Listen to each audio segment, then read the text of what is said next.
Hello mates, bienvenue à bord, je suis Capitaine Luna et aujourd'hui on embarque pour Talisman, les hommes de Thalis. Alors, vous ne connaissez peut-être pas Talisman, effectivement c'est pas un gros jeu très populaire. Il s'agit de la version vidéoludique, on va dire ça comme ça, du fameux jeu de société que vous ne connaissez pas forcément, hein. Il s'agit d'un jeu de société épique où le but du jeu va être un peu comme un RPG, d'évoluer, de devenir de plus en plus fort, jusqu'à pouvoir entrer dans les zones interdites, les zones intérieures où se trouve la fameuse couronne de commandement. Et oui, c'est ça l'objectif du jeu. Alors je vais faire une partie avec 3 IA. En vrai on peut jouer en ligne, mais c'est juste que pour moi ça sera bien plus simple en fait de gérer avec des IA, parce que du coup je peux quitter la partie à n'importe quel moment, ce qui sera bien plus pratique pour moi pour enregistrer les vidéos. Je vais mettre du coup 3 IA, on peut aller jusqu'à 6 joueurs, mais 3 c'est déjà pas mal, c'est déjà même beaucoup. On va faire les personnages aléatoires, parce qu'il y a différents types, on a toute une flopée de personnages, entre l'assassin, le druide, le nain, le elfe, c'est très classique, hein. Alors je précise, le jeu de société, il doit dater des années 70-80, et d'ailleurs ça se voit dans les illustrations, ils ont gardé les mêmes illustrations que la première édition. Voilà, c'est un jeu qui est sorti peu de temps, enfin dans la même zone que Donjons et Dragons première édition, qui est sorti en 1974. Donc voilà, on est dans les années 70, début 80. Donc c'est un vieux jeu, c'est un classique. Si vous ne connaissez pas, si vous êtes fan de JDR, de jeux de rôle, de jeux de plateau, sachez, Talisman, c'est un classique. Comme le jeu de base, eh ben, on va faire la partie en aléatoire. Voilà, avec tous les personnages aléatoires. Et on va commencer la partie. Yeah. Ok. Alors, qu'est-ce qu'on a comme personnage ? Je vais vous expliquer les règles au fur et à mesure du jeu. Alors, nous, on joue le voleur. On va avoir à affronter le prêtre, la prophétesse et le ménestrel. J'ai jamais eu à faire contre le prêtre et le ménestrel, mais j'ai déjà eu à jouer le voleur, pardon. Alors, pour vous résumer, du coup, comme je disais, regardez. Waouh, c'est joli! Oh, regardez cette 3D. Waouh. Bref, comme j'ai dit, vous voyez, ça se voit, c'est adapté d'un jeu de société, on reconnaît bien le plateau. Il faut savoir que le plateau est divisé en 3 zones. On a les zones extérieures, voilà, qui est la grande zone, voilà, qui est la zone tranquille, de base, machin. On a la zone, je sais plus comment ils appellent ça, la zone du milieu, qui est tout autour là.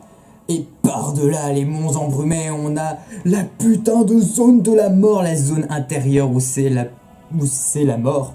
D'ailleurs, il y a même une case où on rencontre la mort, pour vous dire, pour enfin arriver à la couronne de commandement, qui est l'objectif du jeu.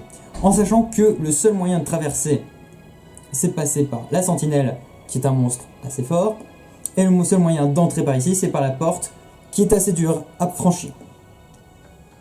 Le jeu se base sur...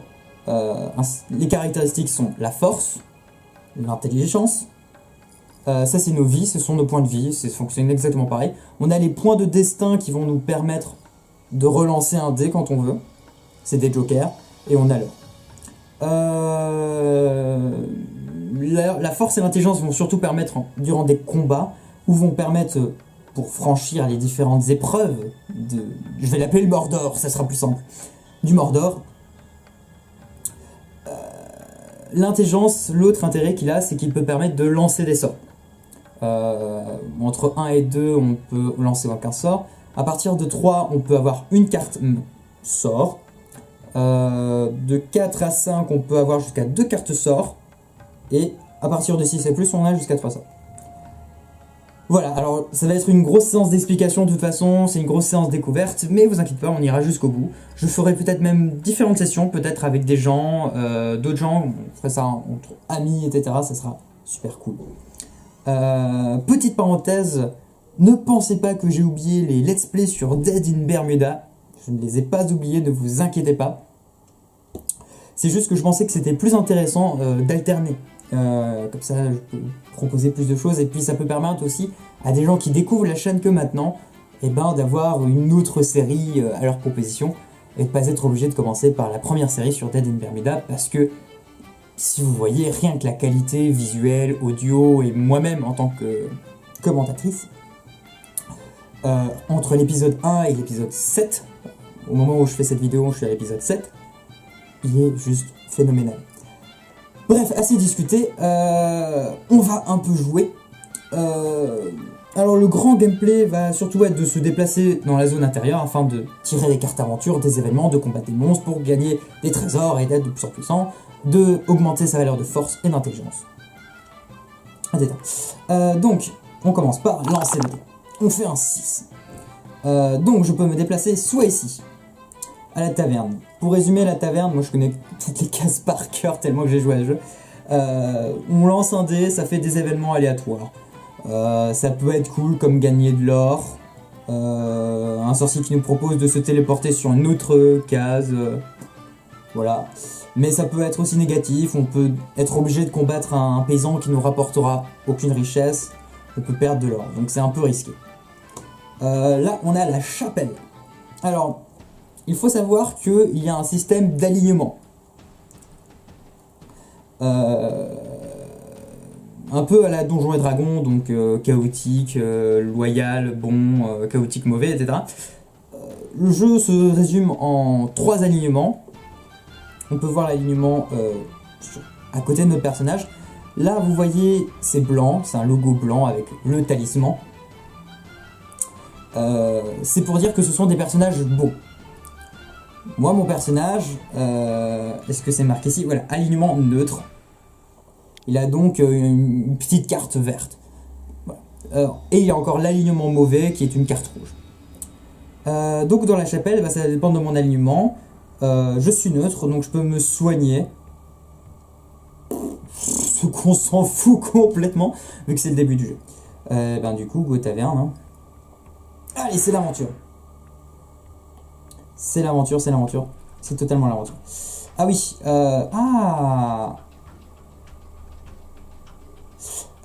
alors il faut savoir évidemment que on a le choix. Quand on arrive sur une case, on peut soit faire la rencontre de case, c'est-à-dire faire l'événement de la case, donc ce que j'avais dit, là, la taverne, lancer un dé et faire un événement aléatoire, soit rencontre personnage. Alors, je ne vous ai pas présenté le voleur. On va peut-être faire un petit point sur le voleur. Capacité spéciale. Vous pouvez prendre un objet ou toute l'or d'un personnage sur lequel vous arrivez.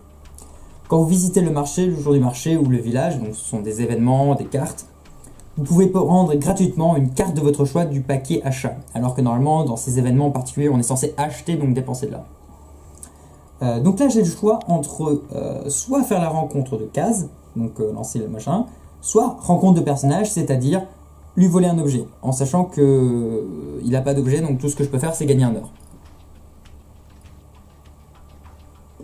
Bon, à ce stade de jeu, de toute façon, on n'a rien, donc autant y aller, voler un objet. Je lui vole un or. On va terminer le tour. Donc le tour du prêtre. Alors du coup le prêtre peut lancer de la magie, il fait une sorte de divination. Donc il regarde les paquets de cartes aventure. J'ai pas forcément expliqué les cartes aventure, qu'est-ce qu'elles font. La plupart des cartes de ce jeu, on va tirer des cartes aventure. La plupart des cartes aventure, c'est soit des trésors, donc là, en parenthèse, là, elle sort un sort d'immobilité qui fait qu'il ne pourra plus jouer. Il perd un tour. Donc sur les cases, la plupart du temps, on va tirer des cartes aventure, qui sont généralement soit des trésors, soit des créatures à combattre. Ou d'autres événements, hein, il y a plein de choses. Ah, là, qu'est-ce qu'il me fait? Ah non. Ok. Eh ben, il me laisse mon or. Parfait, on a 2 personnes qui sont à sec dès le début du jeu. C'est comme ça, on aime ça. C'est il faut vous dire qu'on raconte une histoire bien épique. Donc moi j'imagine trop... Oui, mes enfants, je vais vous raconter comment j'ai pris la couronne de commandement. C'était une quête épique, etc. Machin. Le début du jeu. Oh bah je te pique ton fric. C'est tellement peu glorieux, genre. Alors, du coup, je vous explique pas du tout ce qui se passe. Je suis une très mauvaise commentatrice. Là, la cité, et la cité, on peut aller voir une magicienne. C'est un événement aléatoire. Ça peut être positif comme négatif. Là, je sais pas qu'est-ce qu'il a eu. Je crois qu'il a gagné un point de destin, un truc comme ça. Voilà. Donc je disais les cartes aventure, donc la plupart des cartes vont permettre de lancer des cartes aventure. Vous voyez là, la plaine, piocher une carte. Sous-entendu, carte aventure. Si c'est pas un monstre que j'arrive à combattre, voilà, cette carte va rester sur la case. Et elle est limitée, hein. Si on ne pioche pas de carte, s'il y a déjà une carte sur le jeu. Donc ça va être intéressant de voir, parce qu'après il va y avoir une stratégie de sur quel événement on va aller, quel monstre on va combattre. Ok, on lance un dé. 5. Ah voilà. Donc on va pouvoir faire un champ. On va voyager jusqu'ici. On va piocher une carte aventure. Tempête. Une tempête balaye la région. Tous les personnages dans cette zone, dans cette région, tant pis, doivent passer un tour. Puis la tempête s'abat dans la pile de défausse. Alors vous pouvez vous dire, bah, ça sert absolument à rien, en fait, tout le monde va juste passer un tour. Oui, mais sauf qu'il est précisé que c'est les personnes dans cette région. S'il y avait eu des personnages qui n'étaient pas dans cette région, eux auraient gagné un tour. D'autant plus que je crois qu'il y a des cartes des cartes magiques, etc. qui permettent de ne pas être victime d'événements comme celui-ci. Donc là, on rencontre la case. Le jeu est très séparé parce que dites-vous qu'à n'importe quel moment, on peut jouer des cartes pour empêcher certains événements. C'est un jeu qui est relativement assez riche. Terminé le tour. Voilà. Alors, je me souviens plus exactement. Donc là, tout le monde passe un tour. Je passe un tour. Voilà. Je me souviens plus des capacités spéciales des différents... Oh, un dragon. Ok. Alors pour les combats, c'est très simple. On lance un D10, on ajoute notre valeur de force. Donc ça, c'est une créature de force. Pour avoir un score d'attaque, bon là, il a perdu. Il faut évidemment avoir un score d'attaque supérieur à l'ennemi. En l'occurrence, là, c'était un dragon force 7. Lui, il a force 2. Donc, même s'il avait eu un 6 au dé, il aurait eu peu de chances de gagner. En sachant qu'il faut avoir au-dessus. Donc si c'est égalité, c'est juste un match nul. On passe encore un tour. Bon.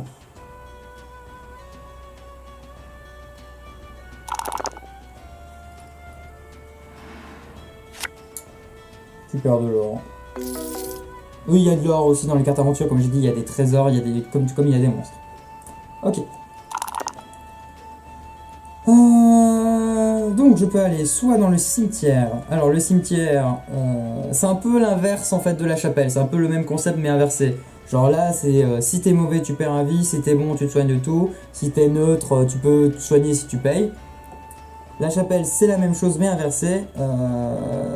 Si t'es bon, tu perds une vie. Si t'es mauvais, tu peux te récupérer tes destins. C'est pas exactement la même chose. Neutre, tu peux récupérer des destins mais à condition de payer. Soit on peut aller là, soit on peut aller dans les ruines. Et là, l'avantage des ruines, c'est qu'au lieu de tirer une carte aventure, on va en tirer deux. Et comme le jeu repose beaucoup sur le fait de tirer des cartes aventure, en fait, pour simplement progresser dans le jeu, on va plutôt aller là. Même si on risque de tomber sur des créatures qui sont plus fortes que nous et de perdre de la vie, hein, parce que si on perd un combat, eh ben on perd une vie. Prince, alors le prince, il y a des suivants, on peut avoir un nombre illimité de suivants. À chaque fois que vous vous rendez au château, donc le château c'est là, 2 de vos vies sont guéries gratuitement. Vous pouvez échanger le prince contre 3 pièces d'or au château. Voilà. Sympathique. Et on a la couronne qui ajoute 2 à notre intelligence. C'est parfait. C'est un bon début. On rencontre, il n'y a pas de problème. De toute façon, on prend le suivant. On prend la couronne. Voilà, donc vous voyez que ma valeur d'intelligence a été augmentée. En sachant que ça dépendra des ennemis. Il y a des ennemis de force, comme par exemple là on a fait les dragons qui ont 7 de force. Mais il faut savoir qu'il y a aussi des ennemis qui vont demander de l'intelligence. Bon, principalement des fantômes. Et tout ce qui en découle, âme en peine, tout ça. Il y a tout le bestiaire, vous inquiétez pas. En sachant que les créatures qui demandent de l'intelligence, il faut les combattre avec de l'intelligence. Les créatures qui demandent la force, il faut de la force. Donc, ça peut être une bonne stratégie de miser beaucoup sur l'une de ces deux capacités. Et de toute façon, il faut, parce que si tu n'as pas au moins une des deux qui sont vraiment high level, généralement, moi j'entre dans la zone intérieure quand j'ai une valeur de 14 dans une des deux valeurs. Et encore, c'est parce que je me tasse bien et que souvent, vaut mieux être bien préparé que de se précipiter.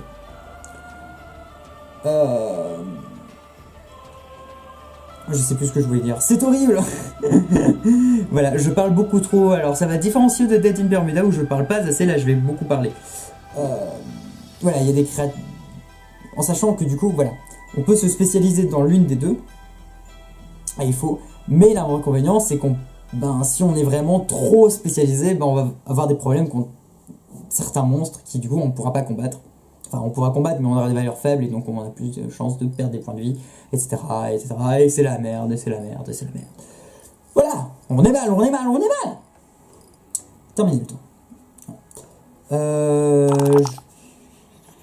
Alors, lui, il va à la chapelle. Bon, en même temps, c'est le prêtre, il va à la chapelle, c'est RP. La prophétesse, Sirène, j'ai pas eu le temps de lire. Je crois que ça fait un truc du genre, on est tous bloqués dans la zone, un truc comme ça. Le ménestrel, il va en ville.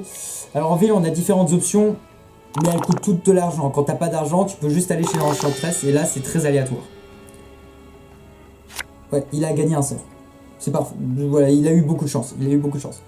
Dans le sens que dans la liste, tu as perdre de l'intelligence, perdre de la force, et le pire, être transformé en crapaud. C'est horrible dans ce jeu d'être transformé en crapaud, parce que c'est l'équivalent d'une mort. C'est-à-dire que tu perds tout ton équipement, tu as des valeurs d'intelligence et de force qui sont de 1 pendant 3 rounds, et tu peux te déplacer seulement d'une case. En sachant qu'une fois que tu n'es plus grenouille, l'intérêt c'est que tu vas essayer de chercher à de nouveau avoir ton équipement, mais sauf que c'est dur parce que ça reste aléatoire. Bref, alors rapidement, juste pour qu'on sache à qui on a affaire, on va un peu regarder nos adversaires. Alors, le prêtre. Vous commencez la partie avec un sort. Après avoir lancé les dés quand vous priez, donc prier, je le rappelle, c'est à la chapelle. À la chapelle, on peut soit se soigner ou prier, c'est-à-dire on lance un dé et on peut avoir des bonus. Quand il prie à la chapelle, vous ajoutez 1 au résultat, donc il a plus de chances d'avoir ce qu'il veut et des trucs positifs. Vous pouvez choisir de détruire automatiquement des esprits sans avoir recours au combat psychique. Comme j'ai dit, généralement, les créatures qui vont demander de l'intelligence pour les combattre, c'est les esprits. Quand vous détruisez un esprit de cette manière, vous ne pouvez pas gagner d'esprit comme trophée.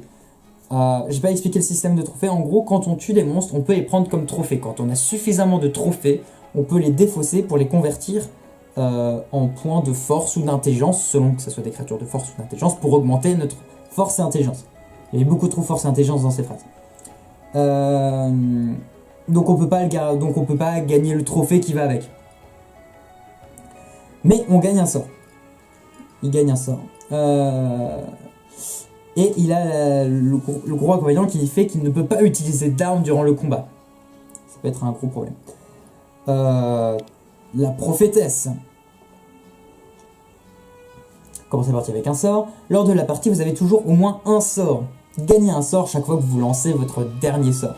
C'est très sympa comme capacité, c'est vraiment une magicienne. C'est-à-dire que, comme vous avez pu le comprendre, les sorts on les acquiert pas. Comme ça, c'est pas bénéf, hein, c'est pas... voilà, vous avez vu que il y a des cartes qui permettent de gagner des sorts, c'est pas pour rien, c'est parce que les sorts ils popent pas comme ça. Et elle, c'est justement sa capacité spéciale. Elle a toujours au minimum un sort. C'est parce que c'est la plupart des personnages qui reposent vraiment sur la magie, ils ont généralement ce genre de capacité, pour qu'ils ont toujours des sorts et qu'ils soient vraiment opérationnels.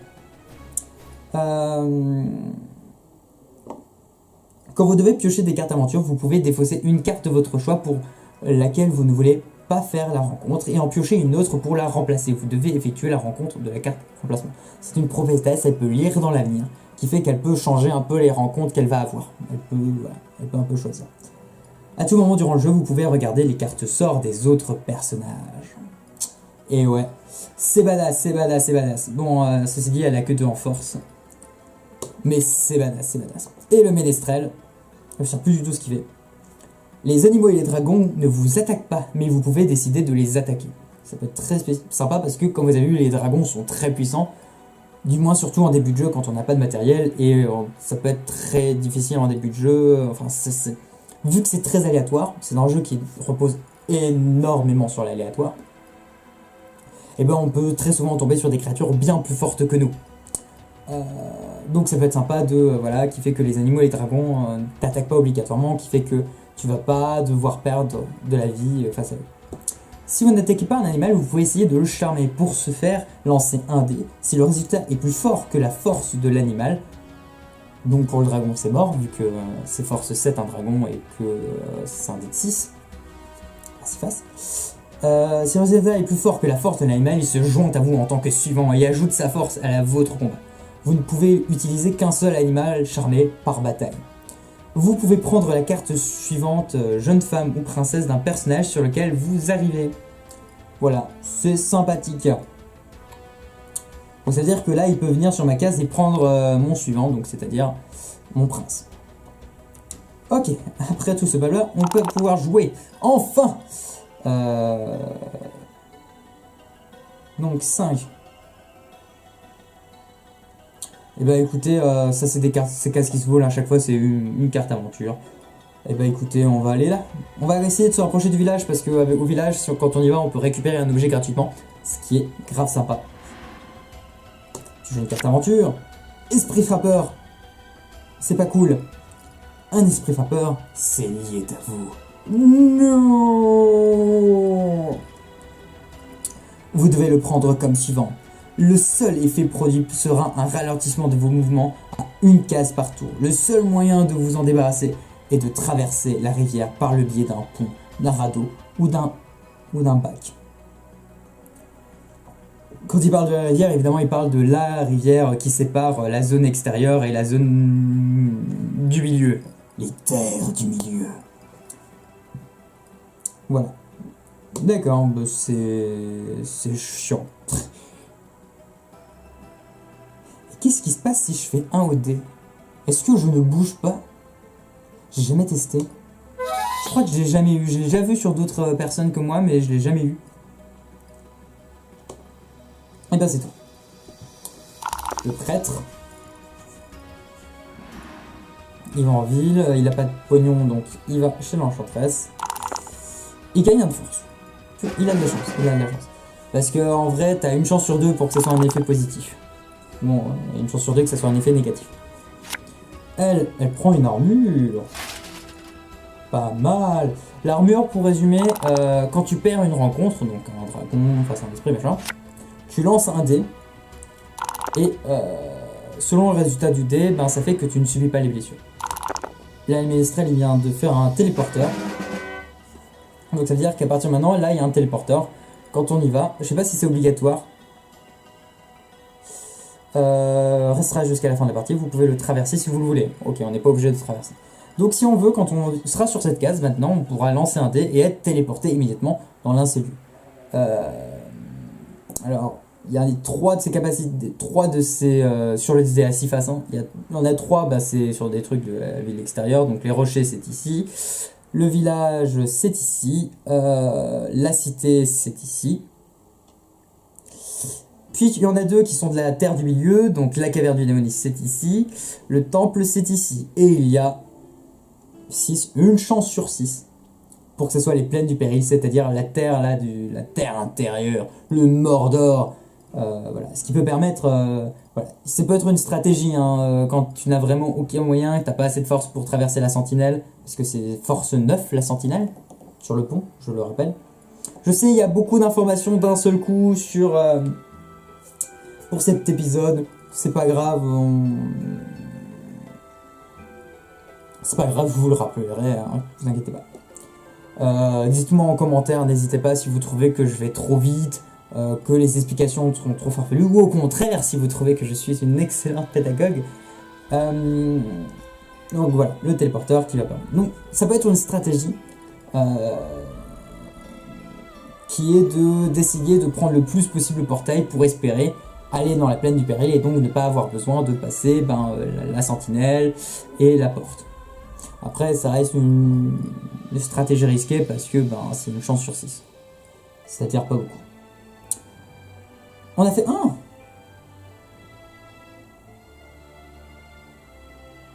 Et on va au village. Grave. Grave le village. Surtout qu'on peut voler un objet. Ah. Alors. Le petit voleur, genre. Bon. C'est. Je vais faire mes achats. Et je vais rien payer. Alors. Qu'est-ce qu'on a qui peut être intéressant? Alors on a les différents objets d'armure. L'armure, le casque et le bouclier fonctionnent exactement pareil. Après une rencontre ratée, vous lancez un dé. Si vous faites un bon résultat, vous ne perdez pas de points de vie. C'est juste que le casque c'est sur un 6, sur un dé de 6. Le bouclier c'est sur un 5 ou un 6. Et l'armure c'est sur un 4, 5 ou 6. C'est des objets très sympas.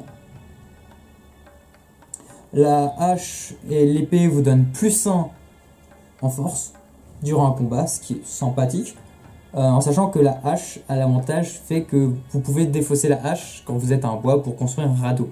Ce qui m'amène au radeau. Le radeau, on peut, une fois qu'on a le radeau, au prochain tour, on peut traverser la rivière. On est obligé, de toute façon, un radeau, ça ne dure qu'un round. Parce qu'on peut pas le transporter avec nous, c'est ça. Donc, dès qu'on a un radeau, au prochain tour, on peut aller traverser la rivière pour aller sur les terres du milieu. Les terres du milieu. Voilà, usage unique, machin. Voilà, qu'est-ce qu'il y a comme autre objet? La jarre d'eau, ça va permettre de ne pas perdre de vie dans le désert. Dans les terres du milieu, là, il y a toute une zone qui... C'est un désert où on perd de la vie quand on y va, ça se permet de pas perdre de vie, c'est sympathique. Ou sinon, il y a la mule.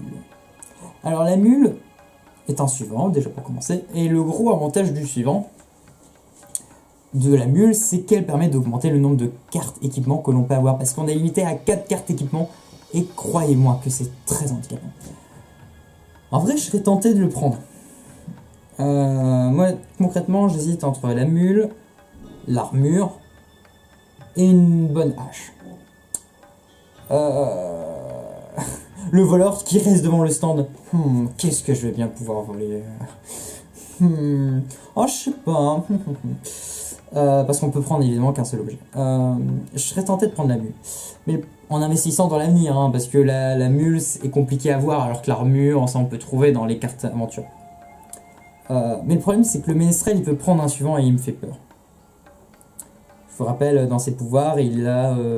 vous pouvez prendre la carte suivante, jeune femme... Ah oui, c'est seulement la carte jeune femme ou princesse qu'il peut prendre. Oh bah oui, du coup on prend la mule, tranquille. Parce que l'armure, tout ça, on pourra l'acquérir par la suite. Mais je suis quand même obligé de faire un truc. Hein. Ah mais j'ai 2 ors. Et ben voilà. C'est comme quoi, c'était un très bon investissement.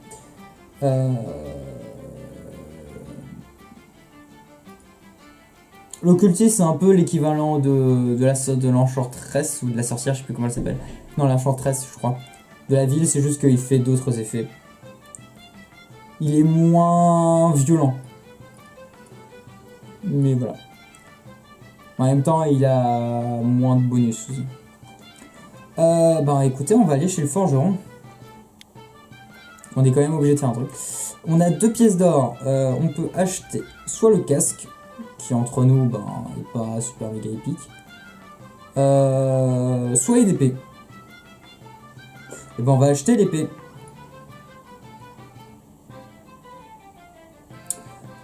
On va acheter l'épée parce que le casque c'est vraiment trop de la merde et l'épée c'est quand même efficace, ça permet ça augmente notre potentiel de progression.